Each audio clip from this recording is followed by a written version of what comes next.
नमस्कार हमारे प्यारे बहनों। फाइनली आप लोग जिस घड़ी का इंतज़ार कर रहे थे बेसब्री से, वो घड़ी का इंतज़ार आपको जो है ख़त्म होने वाला है। फाइनली यानी 29 अप्रैल को जो है आप लोग का जजमेंट फाइनल आने वाला है। तो आप लोगों के मन में भी बहुत सारे सवाल पैदा हो रहे होंगे और बहुत ही उत्सुकता के साथ जो है आप लोग भी इस घड़ी का वेट कर रहे होंगे कि 29 तारीख को हम लोग का क्या होने वाला है और 29 तारीख को जो जजमेंट आने वाला है उसमें किन के पक्षों में जजमेंट आने वाला है। क्योंकि यहाँ पे आप अगर देखेंगे LPA 238 का, अभी अगर ऑफिशियल वेबसाइट पे आप जा कर के पटना हाईकोर्ट के ऑफिशियल वेबसाइट पे जा कर के अगर केस को देखेंगे तो आपका केस जो है लिस्टिंग सीरियल नंबर 1 पे ही है। यानी 1 पे है तो आपको मॉर्निंग मॉर्निंग ही जो है आपको जजमेंट सुना दिया जाएगा। यानी जजमेंट आने में जो है आपको ज़्यादा डिले नहीं होगा। और कल फाइनली आप लोगों के लिए बहुत बड़ा दिन होने वाला है, क्योंकि आप सबको पता होगा कि सिंगल बेंच में जो है संविदा कर्मी के पक्ष में जजमेंट गया था और इसी को जो है फाइट करते हुए आप लोग भी, जितने भी क्वालिफाइड स्टूडेंट थे वो भी, और बिहार सरकार भी, BTSC भी जो है इस आदेश को नहीं मानते हुए डबल बेंच में गया था। तो डबल बेंच में जाने का मकसद ही था कि जजमेंट को जो पलटना है। तो यहाँ पे आप देख सकते हैं केस जो है आपका सीरियल नंबर 1 पे लिस्टिंग हुआ है। यानी केस का जजमेंट जो कल सुनाया जाएगा उसमें आपको ज़्यादा डिले नहीं किया जाएगा, क्योंकि सीरियल नंबर 1 पे ही लिस्टिंग है। आप देखे होंगे 18 तारीख को सीरियल नंबर हमारा कितना 38 लगभग या 37 पे लिस्टिंग था, फिर भी जो है इतना के सुनवाई जो है बहुत जल्दी हुआ था। तो इसीलिए आज तो हमारा केस 1 नंबर पे ही लिस्टिंग है, तो आपको सुबह सुबह के टाइम में ही जजमेंट सुना दिया जाएगा 29 अप्रैल को। यहाँ पे आप डेट भी देख सकते हैं, the chief justice for judgment on 29/4/2024, यानी 29 अप्रैल को आप लोग का जजमेंट आने वाला है, जिसका आप लोग बेसब्री से इंतजार कर रहे थे और बहुत दिनों से इंतजार कर रहे थे। तो कल जो है आप लोगों का इंतजार फाइनली जो है ख़त्म होने वाला है। यहाँ पे आप देख सकते हैं 29 तारीख है कल, और कल के दिन आप लोगों के लिए बहुत ही महत्वपूर्ण होने वाले हैं। तो जितने लोग इस वैकेंसी के लिए वेट कर रहे हैं वो भगवान से प्रार्थना करें कि हमारे पक्ष में जो है जजमेंट आए, और सब लोग प्रार्थना कर ही रहे हैं। फाइनली देखना है कल किसके पक्ष में जजमेंट आने वाला है।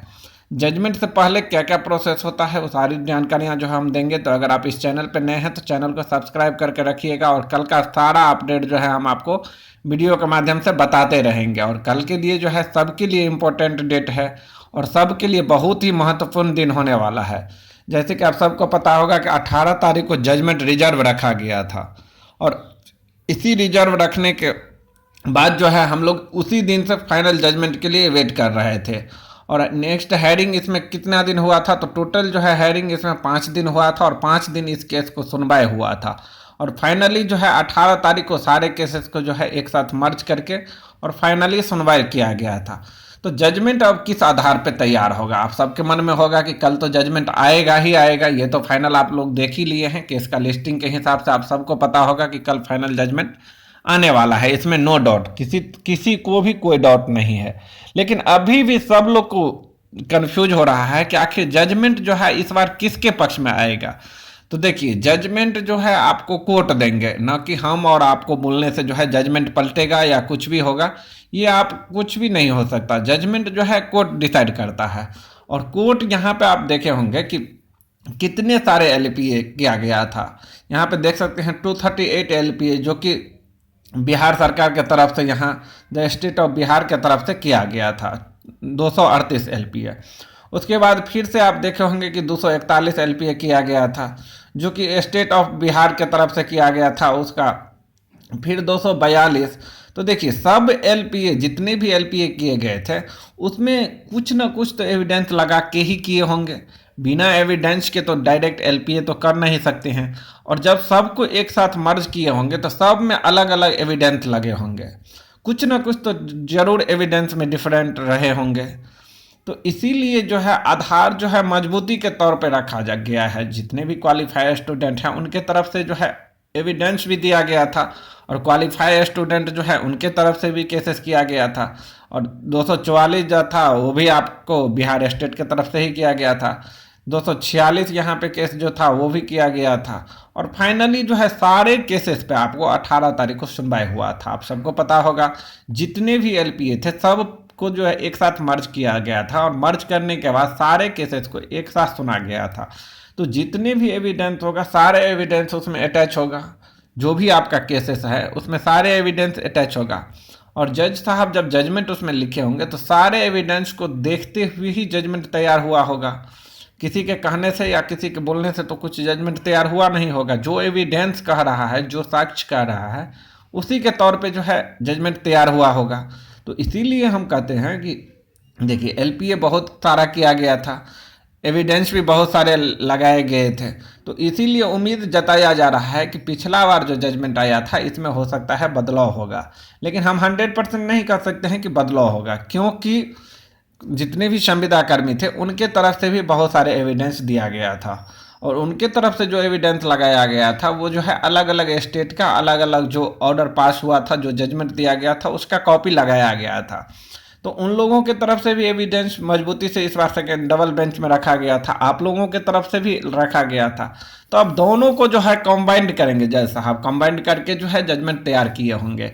और फाइनली ये भी बता दूं कि जजमेंट जो है किसी एक ही पक्ष में आएगा, और अगर ये जजमेंट संविदा कर्मी के पक्ष में भी जाएगा तो ये नहीं कि 32,000 को हो जाएगा टोटल, काउंसलिंग बेसिस पे भी होगा तो कितना लोग का होगा, सिर्फ 10,709 पदों के लिए जो आवेदन आया था उतना ही लोगों को होगा। तो 29 अप्रैल को जो जजमेंट आएगा, और जितने भी क्वालिफाई स्टूडेंट है, अगर सीबीटी क्वालिफाई के पक्ष में आता है तो उनमें भी जो सीबीटी क्वालिफाई किए, बीएनआरसी से नर्सिंग काउंसलिंग में रजिस्ट्रेशन नहीं था, तो वैसे भी कैंडिडेट बहुत सारे छंटा गए हैं, बहुत सारे जो है अलग साइड हो गए हैं। तो देखिए आप जजमेंट किसी के पक्ष में आएगा, जजमेंट जो है सबको स्वीकार करना पड़ेगा। और फाइनली जजमेंट जो है 29 अप्रैल को आएगा, दोनों पक्ष को जो है कोर्ट में बुलाएंगे, और बुलाने के बाद जो है जजमेंट सुना दिया जाएगा। और उसके बाद जो है आपको जो केस नंबर पे भी अपलोड कर दिया जाएगा, आप भी डाउनलोड करके जो है जजमेंट पूरे पढ़ सकते हैं।